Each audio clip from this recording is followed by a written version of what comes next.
কালকে রাতে দৈনিক সংবাদের সাংবাদিক মিনাল যখন বাড়ি ফিরছিল তখন এই জায়গাটাতে, এই স্পটটাতে ওকে ধরে খুব মারধর করে ওর অটোটা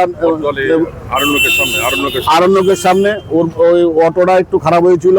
নামার পরে ওইখানে একটা আগুন লেগেছিল, এই ছবি তুলছিল, তখন ওকে খুব মারধর করে ওই দেখেন এই দেখেন এই দেখেন এই মুখ দেখেন, জামা ছিঁড়ে ফেলেছে। পুলিশকে সাথে সাথে খবর পাওয়ার পর সাথে সাথে সাংবাদিকরা আসে, পিটু তারা আসে। আসার পর ওসিকে 3-4 বার ফোন করে এডিনগর ওসিকে, ওসি আসেনি। কারণ ওসি চিনে কারা মেরেছে, ওসির সাথে ওদের একটা আনহোলি যোগাযোগ আছে। কারণ এগুলো আমরা জানি, বহু খবর হয়েছে এই ওসির বিরুদ্ধে, এবং ওসির প্রশ্রয়ে ওসির মদতে এখানে কিছু সমাজদ্রোহী থাকে, রাত্রেবেলা কিছু মদ খেয়ে সমাজদ্রোহী থাকে, 50-55 বছর বয়স, বুড়া কতটি দাম, এগুলো এসে ওকে মেরেছে। আমরা ওসিকে আজকে একজন টাইম দিয়েছি, আমি এসডিপি সদস্যের সাথে কথা বলেছি, আজকের মধ্যে যদি অ্যারেস্ট না করে কালকে আমরা যা করার আমরা করব।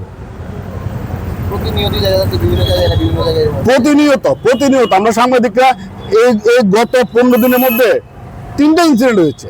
রাত্রেবেলা বাড়ি ফেরার সময়, এখন সন্ধ্যার পরে রাত্রেবেলা কাজ ছেড়ে বাড়ি যাওয়াটাই প্রবলেম হয়ে যাচ্ছে। এগুলো কিন্তু চলবে না, আমি বারবার বলে দিচ্ছি। আর এই ওসিকে সরাতে হবে, এখান থেকে ওসিকে সরাতে হবে, কারণ ওসির প্রশ্রয়ে এই জায়গাটার মধ্যে সবকিছু হচ্ছে।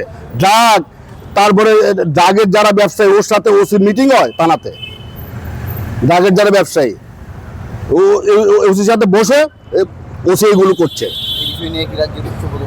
হ্যাঁ, অবশ্যই আমরা আজকের দিন দেখবো, কারণ এসডিপি সদর বলেছে যে আজকের মধ্যে অ্যারেস্ট হবে। যদি অ্যারেস্ট না হয় কালকে আমরা এই নিয়ে আমরা উচ্চপদস্থ আধিকারিকের কাছে যাবো।